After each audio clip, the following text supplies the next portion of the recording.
Guys, please like, comment, subscribe, share the video, especially if you are a UFC MMA fight fan. Shout out to Tony Ferguson. He put up a heck of a fight last night, and I know that's his fifth loss in a row, and that's not the reason why I'm saying he needs to retire. Part of it, yeah, he's lost five in a row, but he's been getting finished. I know he's looked good in his last two fights, but look, the UFC, and it kind of goes back to the Nate Diaz thing. He feels like he got done dirty, but he actually got done dirty because at one point he won 12 fights in a row and he didn't get a shot at an undisputed championship.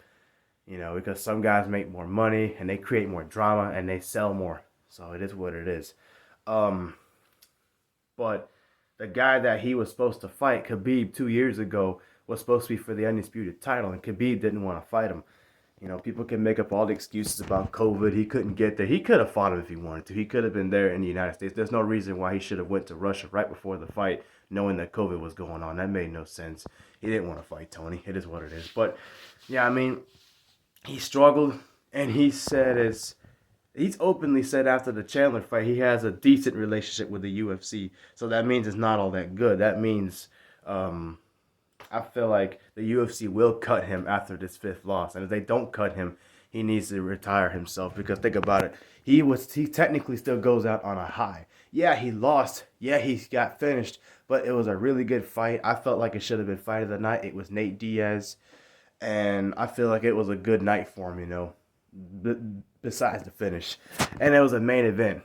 And I imagine he made more money fighting that fight than he would have made last night, probably losing to Li Jingliang, a younger guy that's not younger, but a guy that's not the status of Nate Diaz. So I feel like he should retire now while he can, because I'm pretty sure he won't win another fight. And I don't mean to talk bad about Tony. I hate saying this, but he's 38 years old. He's been taking a beating lately. He's been getting beat up. He's struggled a lot, and I just don't.